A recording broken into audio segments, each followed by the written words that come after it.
Welcome to The Path is Always Evolving, a podcast for healing humans and curious souls, hosted by energy healer. Welcome to The Path is Always Evolving, a podcast for healing humans and curious souls, hosted by energy healer Tenya Eichenberg and mind-body specialist Eva Zobian-Wolf.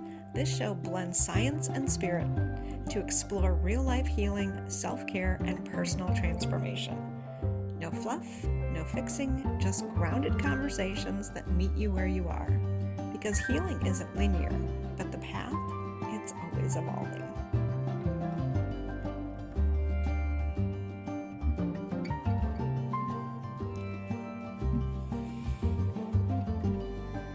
Welcome back to The Path is Always Evolving. I am Tenya Eichenberg, and with me I have the most wonderful Eva Zobian-Wolf. Thank you so much for joining me on this amazing journey that we've had of recording this podcast and really learning not just about each other, but like just how our systems really impact us, and how we have found that they just like all these things that we read about the chakra system, and particularly we are very interested in how it is affected our generation. The root chakra, especially the root chakra that we were just talking about on our last episode, talking about it in terms specifically of Gen X, really highlights some of the qualities of what does it look like when a root chakra is imbalanced, because it is all about security, feeling safe. It's very much the bottom of the Maslow's hierarchy. Do you have shelter? Do you have comfort? Do you have a home? Do you have food? Do you feel safe and secure, or do you feel that there is this, when's the next shoe gonna drop type feeling? Which I think for a lot of Gen X, that really was true, because we were the original kind of generational experiment where everybody was just like, oh, hey, guess what? We're gonna let our kids take care of themselves. We all got stuff to do. We got things to pay attention to, and our kids, they'll be fine. We had it much harder as our own generation had it so much harder. They have it so much nicer. They have so many more benefits and so many more opportunities. What could go wrong?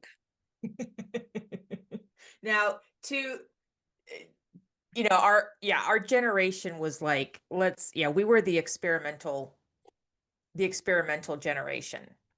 And our parents, the boomer generation, while they typically had a mother at home until whenever, like I know, I think my grandmother was at home until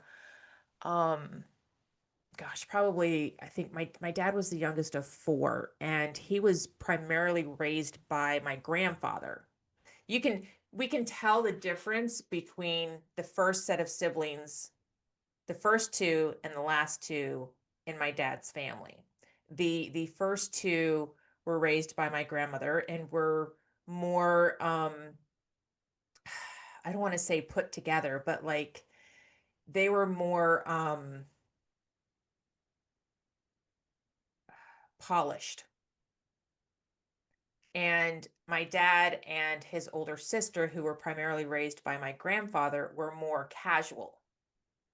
I think that's what I'm trying to say, is like their upbringing was more polished versus more casual. But that really just kind of leads into like the difference in parents being home and parents not being home. I wasn't specifically a latchkey kid because my mom was home because my dad was in the Air Force. My dad was in the military. And so I remember my mom being home with us until I was middle school. And then she got a night job. So she would work overnight and sleep during the day while we were at school. But she was still not always there.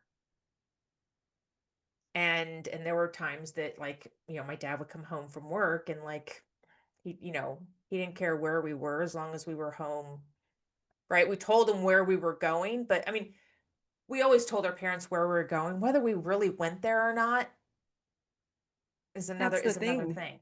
Yeah, because I mean, I remember I grew up in this tiny little town, and we would all go outside and we would ride our bikes and roller skate and go across the street to the elementary school, because there was a playground behind the school. In the summertime, we'd still go to school and we'd play in the playground behind the school, which was this giant piece of land with no fences, no boundaries. And there was a giant set of woods and a river and a hill Right. that was next to the playground. And so we were out running around in nature, um, playing with sticks and rocks and sporting equipment, riding our bikes. But not once when I got on my bike did I tell my parents where I was riding my bike to. Right. And then I would get on my bike and I would ride several miles outside of town, Mm-hmm. out in the middle of nowhere, Yep. and then ride my way back into town. But Yeah. no cell phone, no way of contacting anybody if I got a flat tire or, crashed my bike or anything like that. Yeah. It was, I was going to have to pull myself together, scrape everything back together, and walk my happy butt back into Mm-hmm. town. Um, and as long as we were home by dinner, nobody worried. Right. Right. And if we tried to come inside before dinner, what are you doing? Be outside. It's a beautiful day out. Get outside. Right. Um, and so it's so funny. You see these memes where people are like, we might stop by somebody's house and have lunch or snacks or something. But then we went back outside and we were in this part of the town and that part of town. And there literally was no, hey, I'm going to check in and make sure they know where we are. It was just, Right. no, they told us to get out of the house. We got out of the house. Right. And this just popped into my head. Downloaded, came in, whatever. Did you feel safer being outside than you did being home? Oh, absolutely. Absolutely. Because at home, there was yelling, there was judgment, there was criticism. Mm-hmm. And so if I was home and I was not going outside and hanging out with all of the kids and I was sitting on the couch reading a book or doing something else, it was, why aren't you outside? Why aren't you more like this person? Why aren't you hanging out with these people? And I'm like, I don't want to. I Yeah. want to sit here and read my book. Yeah. Yeah. I So do. half the time I would take my book and either I'd go to the library and I would hang out at the library for hours, or I'd go climb a tree in our backyard and I'd read my book in my tree in the tree. Yeah. I can remember having friends over, and I think the reason that I wanted friends to come over was because my mom was so nice to me when people were over. And so I would invite people over because my friends would always tell me how wonderful my mom was. Mm. And they would only be there for, an hour or two. Maybe they stayed the night, but I have a friend now who lived with us for a year or so, her senior year. And she's the only one who can say that your mom was a totally different person living with her than she was when we just came over to visit. Oh, absolutely. Yeah. So that lends to that home just did not feel emotionally safe for a majority of our generation. Oh yeah, because there was no talking about feelings. There was no um empowerment, right? I mean, what were the Not in the phrases that home. No, no, not in the home. There was a ton of like talk about woman empowerment outside of the home, right? We didn't get to, was it late mid 70s that it wasn't until women could start getting their own bank accounts and loans was like the mid 70s. 1974? Yeah. So, when we were coming up, there was still a lot of women can do just as much as men. Women can, girls are just as good as boys. They can do just as much. And but that was all outside of the home. That was all on the news. That was not in the home. I don't ever remember my parents telling, now they could have, but I don't remember my parents telling me that I could do whatever I wanted. Mm. Now there Nope. were there were times as a teenager that I remember that I got to take, because I wanted to take a photography course. I was allowed to take a photography course, and there were things like that, but honestly that wasn't until after my older siblings left that that kind of stuff started to get better. My house wasn't as chaotic. So you used a phrase there that I want to just highlight for a moment because it was, I was allowed to take the photography class Yeah. because that was a big thing. Like there was a big, you know, um, what's our curfew? What did they say yes to and what did they say no to? Right. And I heard no far more often than I heard yes. Yeah. Can I go to this game? No. Can I go to this dance? No. Can I go to this party? No. And why do you think that is?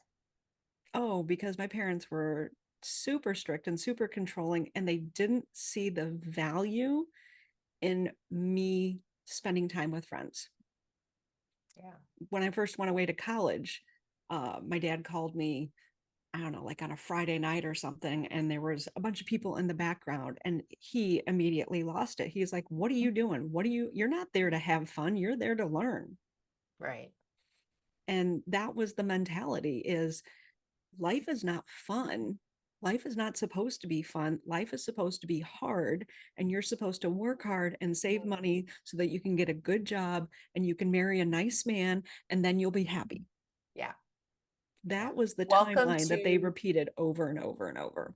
Yeah. Welcome to, what was that? An excess, an in excess root chakra that has so much chaos going on that it's just overflowing with with feeling unsafe in where you are.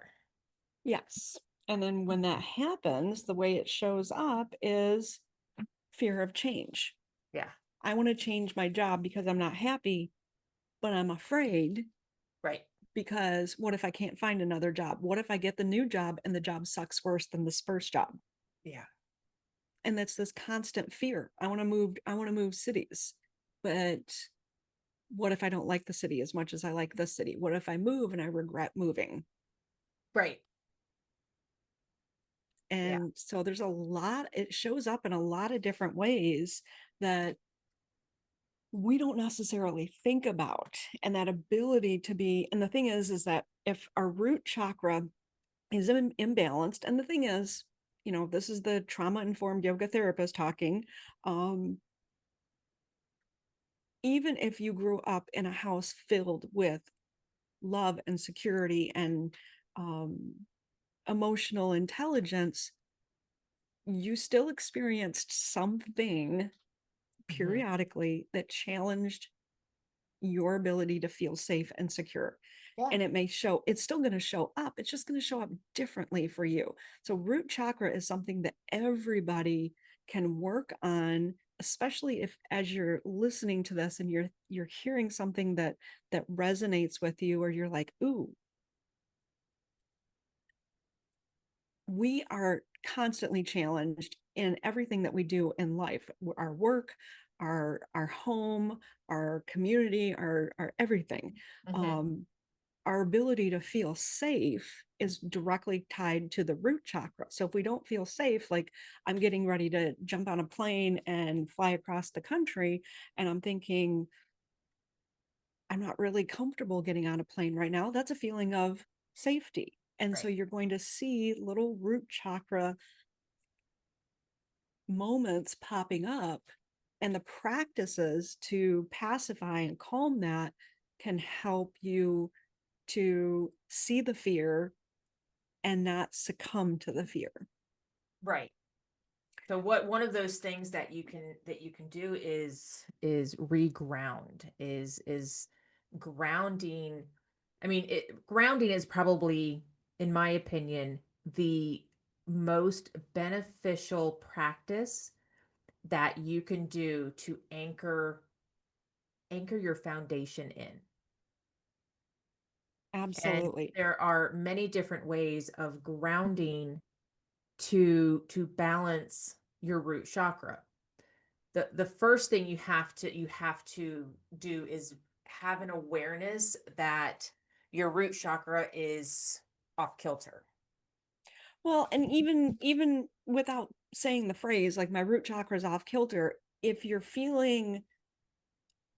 not feeling stable, if you're not feeling grounded, if you're not feeling safe, you're feeling kind of chaotic, or you're feeling like everything's cluttered in your mind and in your body and in your space. And if even if you're not sure, Mm-hmm. you can still ground, and you're like, I don't know what that feels like. Right. That's okay, because the first step is developing that awareness, but we first have to feel what that feels like for us personally in our Right. body. And this is a lot of what happens in yoga, is you start to develop that, um, I call it the language of you, because the way that I don't feel safe, or the way that I feel safe, is going to feel differently in my body. And I can't explain it to you because it's going to feel differently in your body. Mm-hmm. So when we start to be more in tune and aware of our own personal messaging system, our own personal language, then we get more in tune. So, for instance, if all of a sudden I notice that I am really ADD and I can't concentrate, and I'm going back and forth between this project and that project, or this task and that task, and I feel my energy amped up, then I'll take a moment and just look around my space and notice, is my space cluttered? Mm-hmm. Because if my space is cluttered, then it's being reflected in my mind. So then something that I can do is declutter the space just a little bit, tidy it up just a little bit, make more sense of the space and the but at the practice of developing that awareness is the really key component.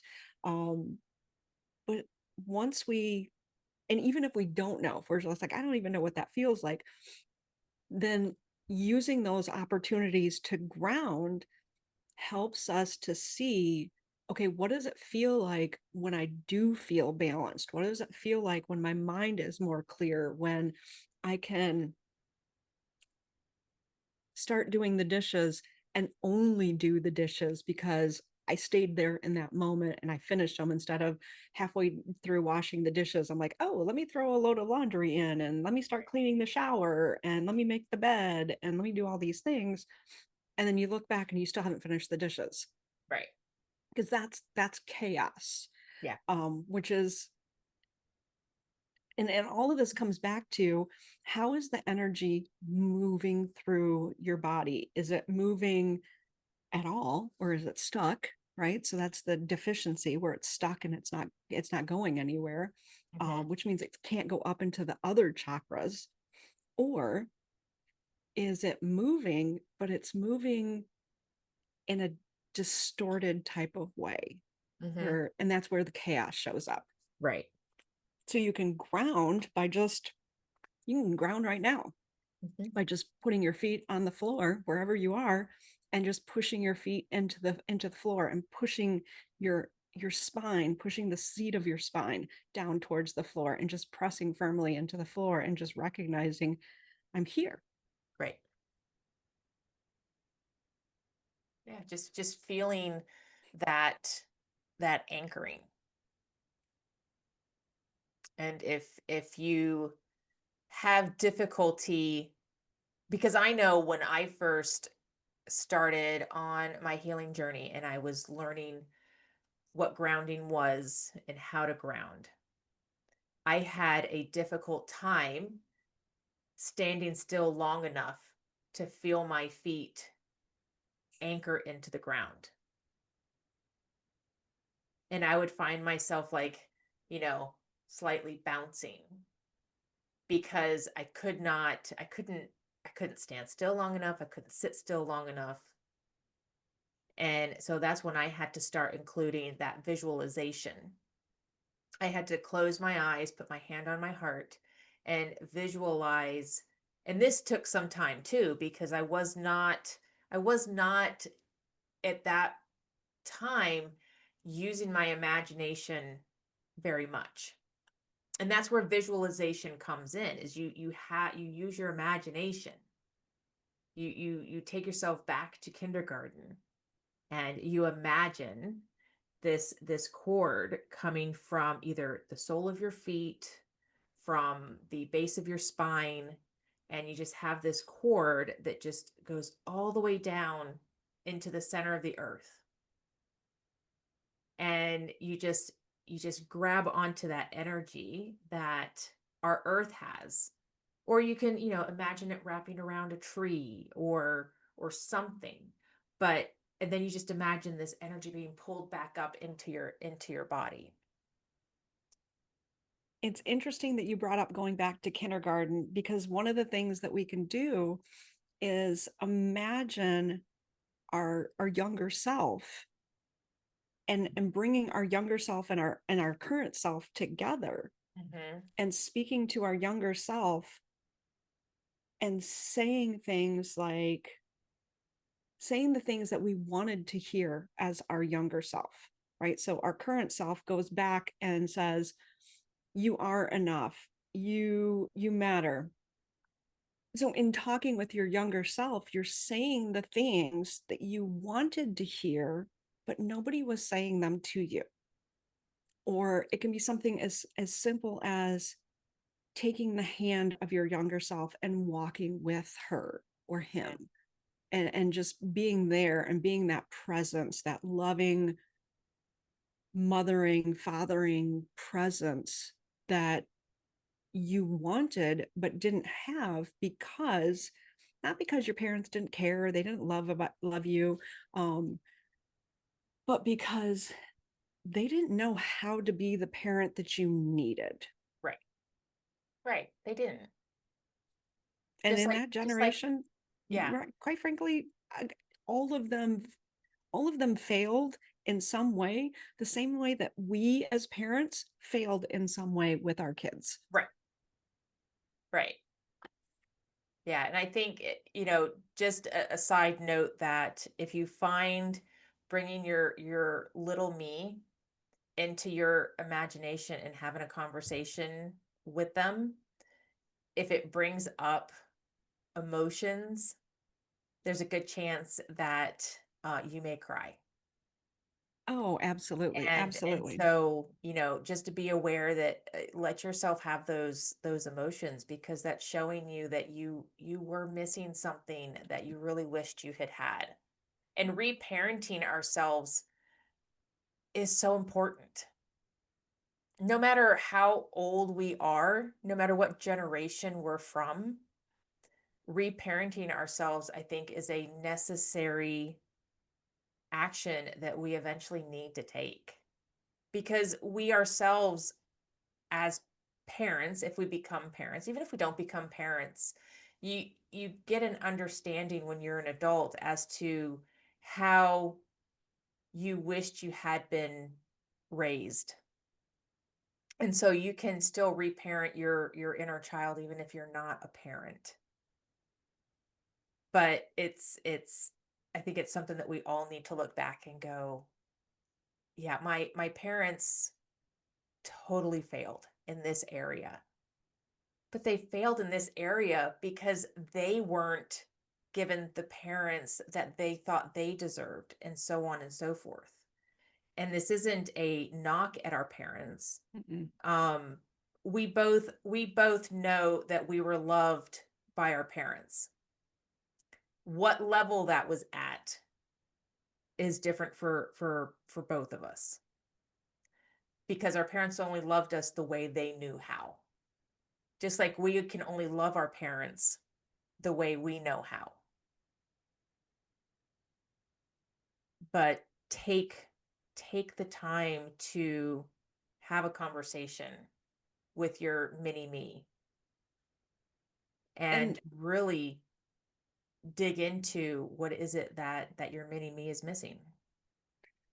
well, and one thing to pay attention to as well is that this may be an ongoing conversation, because as you slowly start to unpack and see how this shows up in your current life, right? As you go through and you do some of that healing and you do some of that balancing in your energy, it changes the lenses that you're Mm-hmm. wearing when you're looking back at your life, and you see things with a different perspective each time. So when the first time that you meet with your mini me, it may be so incredibly powerful and overwhelming that the only thing that you can do is just be in that space, and you Mm-hmm. don't have, like, you get the choice to choose how much you want to be in that space and how much you want to unpack in that moment. So Yeah. it may be, maybe it's a one-time thing and you're like, nope, I'm good. Or maybe it's an ongoing conversation or a multiple times in your lifetime conversation, and nobody can say what's the right way for it to Right. happen. Right. And you get that choice of how you want to do it, and just recognizing that each time you do that, what is, and listening to your own intuition, listening to your body, paying attention to, as certain emotions come up, where in your body are you feeling that tightness happening when you even think about talking with your younger self? Yeah. Did your shoulders go up? Did your stomach kind of, did you cringe a little bit? Did you fall in? Like, what did your body do? And that may give you some indications of what are some chakra practices to focus on by just paying attention to, ooh, that really kind of, Mm-hmm. it was all in my shoulders. Okay, so what Yeah. area of the shoulders, and then what do I need to do there? And then Yeah. also working with an energy healer, not to find the why or the story, but to let the energy, let the sensations, Yeah. and let the energy flow and move, and the energy is going to do what the energy is going to do. Right. Right. And also when you're interacting with other people, pay attention to what your body's saying. Do you feel safe having the conversation? Do you feel safe around this person? Pay attention to what your root chakra is telling you about that, because I've been in this healing journey for the last 5 years actively. And I noticed a couple of weeks ago that my root chakra was imbalanced again. And it's not something that I consistently go back and balance all the time, because life happens. We're human. We get distracted just as easily as everybody else. But I was in a conversation with someone, and I was, it was not a safe space for me to be in emotionally. And that it unbalanced, or showed me how unbalanced my root chakra was at that time, because of the sensations and the emotions that my body was experiencing during that visit. So I'm just going back to, okay, so in that moment, you're feeling that in your body. What were the things that you did when you noticed that it didn't feel safe? How did you make yourself feel how did you well, let's just put it that way. How did you respond? How did you navigate that? So my initial response was um fear. There was definitely fear there because it had triggered a part of my inner child that had been hiding for some time. And so once I was able to gather my thoughts and leave the space I was in, I was then able to, and that's the thing too, is if you are in a public space, if you can take yourself someplace where you have the ability to really focus on rebalancing yourself, because you may not be able to do it in a public space because there's going to be people around, they're going to be asking you if you're okay, all that kind of stuff. But I was able to take myself to a space where I was alone, where I could really sit with how I was feeling and, again, talk to my inner child and ask her why was she feeling so unsafe. I also was able to get a hug from a friend who helped, that connection, that touch. We are innately supposed to have community around us. We need community to grow and to heal. We're not supposed to be doing this. There's a lot of work we can do on our own, but we're not supposed to be alone all the time.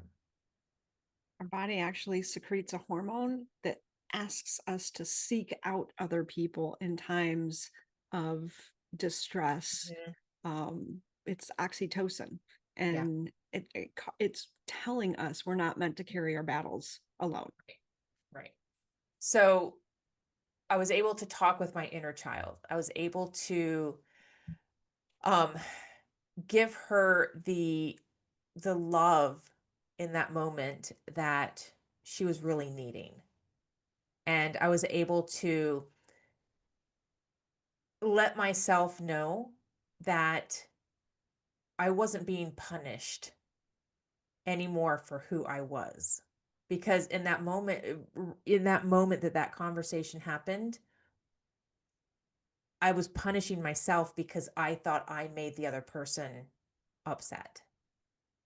Because that was where my inner child at that moment reverted back to. Well, and this was a person from your childhood as well, Yes. too, so that you knew that connection was Yeah. there because there was that childhood connection. Right. Right. And of course, I'm like, I've done all this work. Like I did all this work with my mom, and this other person triggered those same types of events that I had healed between my mom and I. So And if so, somebody's not aware, or they're just starting out in this process, um,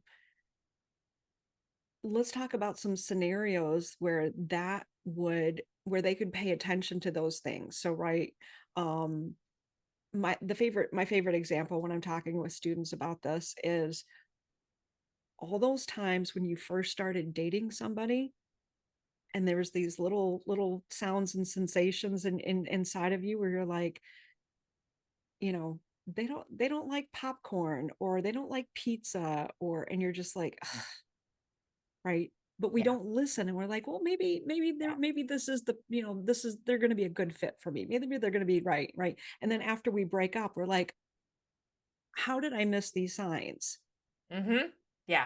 And those are the ways in which our body, some of those things are very tiny, but it's still a message that your body is saying that this is not a person that you're safe with, and the safe may be safe to eat a pizza with, Right. right? Not necessarily that every person is out to get you or means you harm, but it's a signal that your body is saying, um, you can be yourself Right. with Right. that Yeah. person. Yeah. Yeah. When you're around somebody and you feel like it is that you're hitting a wall every time you try to connect with them, right? It's saying, "Hey, do you want to go and do this?" And they're like, "Nah." Well, hey, how about if we go and do this? Nah. you Yep. know. And yeah, it's you've got to look at it and go, is that where I want to spend my energy? And the more we pay attention to these signals from our body, the more our body lets us know it's navigating us down this path of, am I safe? Am I not safe? Is it Mm-hmm. okay for me to be authentic in this space? And our body and our nervous system and our energetic body reads that as, is it safe to be me? And the big portion of that is it safe? Now, there's a wide spectrum of safety, Right. and every single signal that we get from our body, if we're listening to it, then it's like, okay, you trust me, we're good, we're Mm-hmm. balanced. Yeah. But every time the body sends us a signal and says we're not safe to be in this space, and we don't listen to it, that shifts our energy out of balance. Right. So when we're in a meeting and we start to, we offer up a solution to a problem, and somebody looks at us and says, oh, well, that's stupid, we're not doing that. Mm-hmm. Okay, well, guess what? Yeah. Big flag right there. We're not Yeah. safe. Yeah. And then do we listen? Yeah. So it shows up in a lot of different ways. And then the negative, well, let me rephrase that. It shows up in that way in terms of how we're registering it, but then how it's translated and put out into the way that we behave and the way that we interact is, do we have a lot of fear? Do we feel that when money comes into our bank account, Mm-hmm. that's something that's fantastic? Or do we look at it and say, oh yeah, I got this much money, but Right. I know I got to pay my bills and I got to do this and I got to do that. And we give it a negative connotation, right? Do we immediately think, yeah, I got this money, but I'm going to have to spend it and I'm going to have to do all these things. So I might as well not even have it. Right. So it's going to show up in those ways, but then also, how does it show up in terms of um our emotional connection, right? Where, and this is an example too, going back to the whole dating thing, we do meet the person that clicks with us and makes us feel comfortable and pays us compliments and does nice things for us, and then what do we say? They can't be real.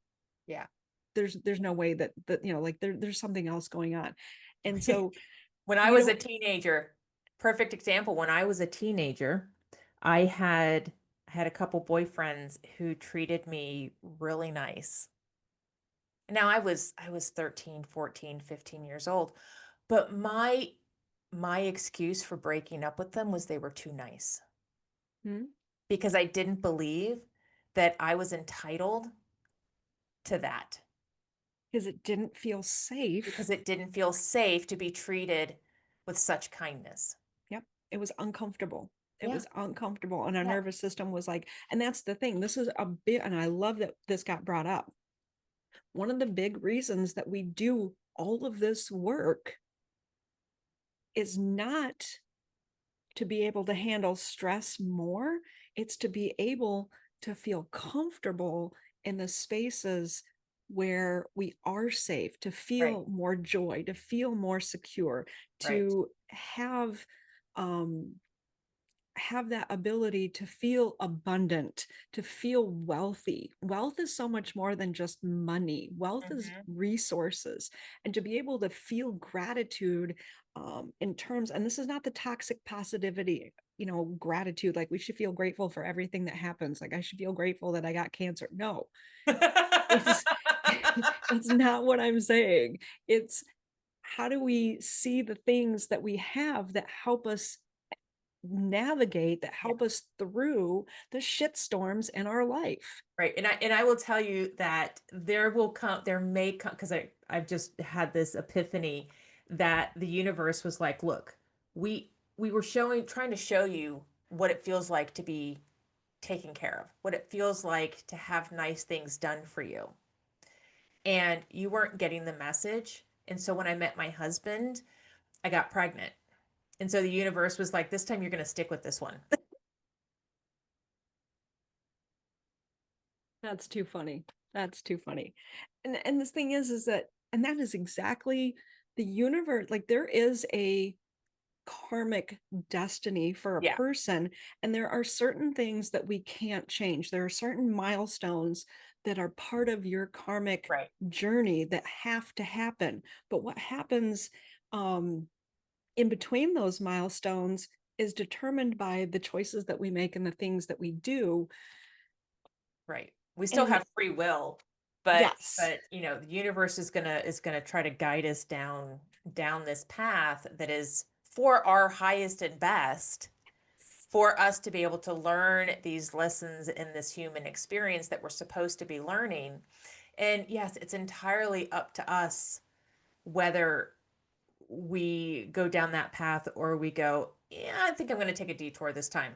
Mhm. And when I got pregnant and the universe was like, we're gonna stick you with this person. It's up to you whether you accept his kindness and his love because you are deserving of it. Or are you going to continue down the same path and go, you're just too nice? And Mhm. I stayed with him because my God, I fell so in love with him before we got pregnant. But I fell so in love with him that I couldn't imagine being with anybody else.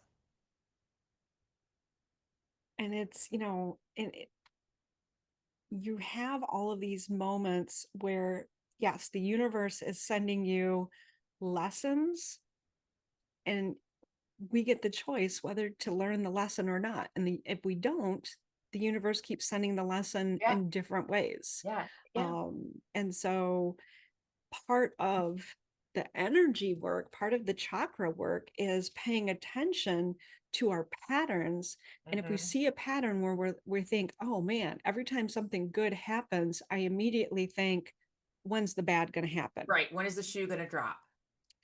Then this is an opportunity to look at, ooh, okay, what are the other, and going through looking at, getting, there's lots and lots of references out there on chakras, and they all say 90% this exact same thing. So Hmm. whatever resource you want to look at the chakras, and then just paying attention when you read through the attributes, the aspects of the chakras, what resonates with you in terms of, ooh, yeah, I'm Hmm. totally doing that, or Yeah. no, I'm not doing that, and this is something that I would like in my life. Well, then these are the things that you can start to pay attention to. And with the especially the root chakra, things that you do to reconnect with your body. Yoga is fantastic. Yoga is not the end all be all of everything. Even though I'm a yoga therapist, I will admit that, not everybody, and I will still, die on this hill that you're doing yoga even when you're not doing yoga. Right. We're just calling it something different. But anything where you reconnect with your body, neurosomatic therapy, somatic practices, it's all a different name for doing something with your body and reconnecting and being able to pay attention to those sounds and signals within your body. Yeah. Dancers, football players, swimmers, they are all incredibly in tune and aware of the subtle nuances of their body. And that is an incredibly beautiful practice, that we can do in a lot of different ways. So any physical activity, Hmm. doing any type of cardio, lifting weights, running, dancing. Dancing is one of my absolute favorite things. I saw, this is so funny, a Cheech and Chong reel with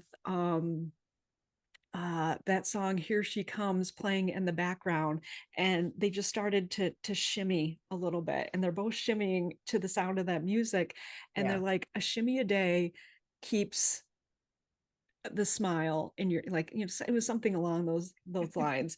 And but listening to your favorite song and just moving your body Hmm. in some way, it Yep. doesn't matter who's watching. It doesn't matter what it looks like. It's the feeling and the sensations in your body.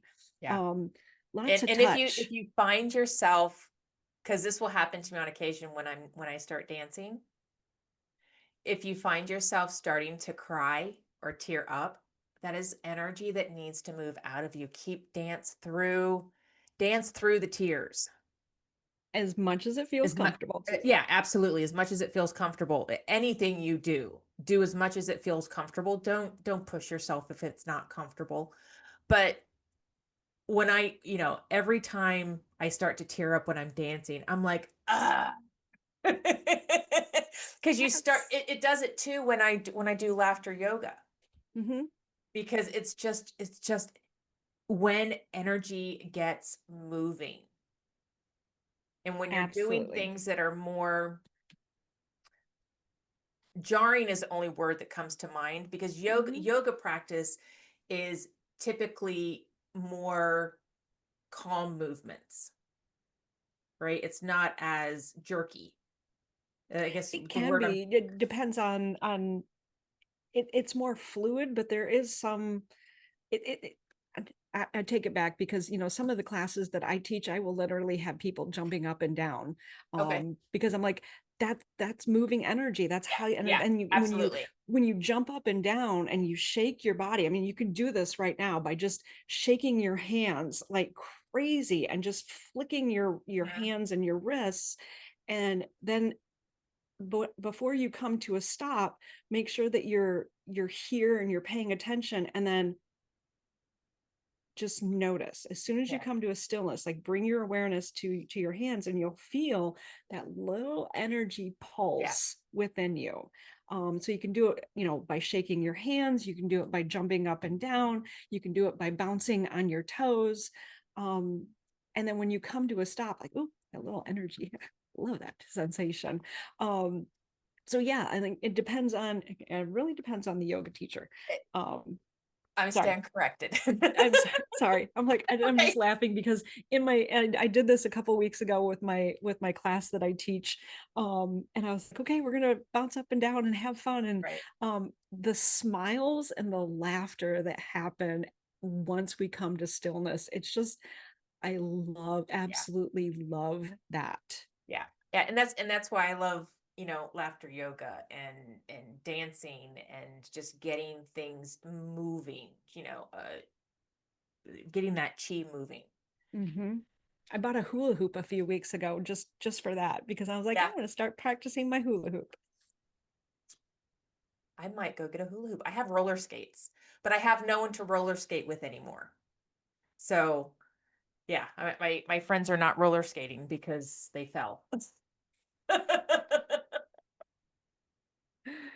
Oh my So goodness. so I may end up selling my roller skates, because I do want to roller skate with someone. There's some things that like I do that like you want to do with other people.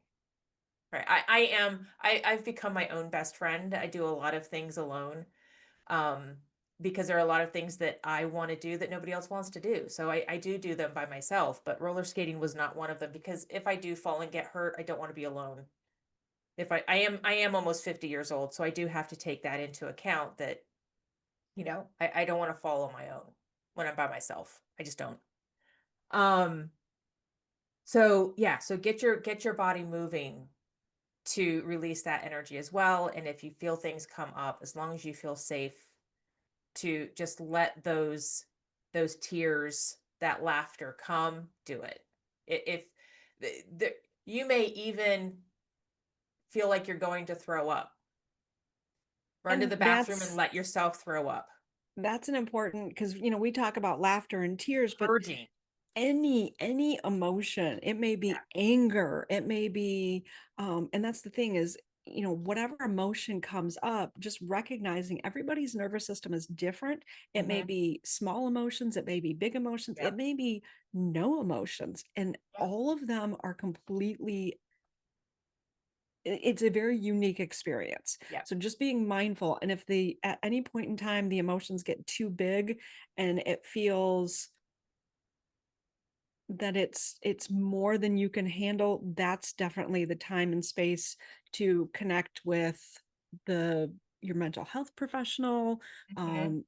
whoever it is that you feel is a good fit for you to explore that with. Um, Yeah. so just being mindful of that, because there's we talk about like laughter or tears and that is, and that's the spectrum, but it can be There's a whole lot anything. in there. Yeah. Yeah, there's a whole lot, whole like just imagine that poster that you often see in pre-kindergarten or kindergarten classes that has the faces with all the emotions on it, not the pain scale you see in hospitals, but all the emotions on it. You know, even as adults sometime, we don't know what emotion it is that we're feeling. So, Somebody just shared um somebody just shared a website, and I'm trying to think of what it is. But I mean, you can literally just uh go on Google and say list all the emotions or mhm, list emotional states. Um and if you can't think of the word, then go go on and go on Google. Oh, here, like here's one here where there's one that just lists the buffet of emotions, and it just lists all of the different possibilities. Because sometimes if you can't think of it on your own, right. You um, can see a picture just or something and it'll, reading it will yeah, will give you that. yeah, Oh, this is what I'm feeling. yeah, yeah. And it was, I can't remember what it might have been in chakra 2 of the book that we're reading. Um, that when we're growing up, if we're having emotions and mom goes, "Wow, you look really sad." Yep, Eastern body, Western mind. We're both reading through that to help with this series. Um, but it's our parents that are, or trusted adults, as adults in our life when we're kids, that are supposed to help us understand the emotions that we're having. And, up until probably able to start talking, even maybe even before that, if we're feeling angry, right? It's like, why are you so mad? What do you have to be mad about? That's how we learned what our emotions were. And that's how we learned, like, oh, these emotions are not okay. Well, and what we learned is to not express our emotions, Right. and Yeah. so we dampened them, we shoved them down, and they will erupt. Yeah. They have to be expressed. They will erupt in different ways, and so the root chakra imbalances are how they're erupting. Hmm. So going back to the very basics and the foundations, if you're not sure where to start with the feet, start with the Yeah. legs, start Yep. by sitting down on the floor, sitting down on a chair, sitting down on an ottoman, and just sitting down outside, Yeah. walking outside, just starting with those basic things and just paying attention, starting that play, that curiosity, that exploration, um, and just starting to be more aware as it Hmm. feels comfortable to you, Yeah. Yeah. and noticing those little sensations in your body that as you walk. And here I'm gonna, rather than focusing on what's wrong with you, focus on what do you feel afterwards when you do those practices. Hmm. Notice, where do you feel lighter, where do you feel more calm. Notice where you feel the ability to think a little more clearly. And especially in those moments where you feel fear, scarcity, unsafe, and doing a practice to make you feel more grounded. What do you feel afterwards? Yeah. Yeah. Yeah. This is where journaling will really come in handy for you in this process, is really putting down on paper how you're feeling before, how you're feeling after you kind of set that foundation for yourself. Yep. And you can And go back. Yeah. if it doesn't feel safe to journal, you can write it on a piece of paper and then tear it up and Yeah. or burn it or whatever, get rid of it however it feels, but still going through the process of or speaking it out loud, ventilating it in some Right. way. Right. Right. So there's lots of practices that you can do. I feel like we've covered a good portion of this, and then moving into the second chakra in our next episode is going to go more into the feeling of the feeling portion of our chakra system. Yeah. So this is going to be a fun one. And if you're watching this second part of the root chakra, go back and watch the first 2 episodes of the series where we talk about what are all of the chakras, Right. how are they important to you, and then the first root chakra where we deep dive into how is it established, how does it develop, and how does it evolve in us throughout our lifetime. And then today's episode was how do you see it a little more clearly, and what do you do with it? Yeah. So come back and join us for our talk on the sacral chakra. All right, awesome. Thank you so much.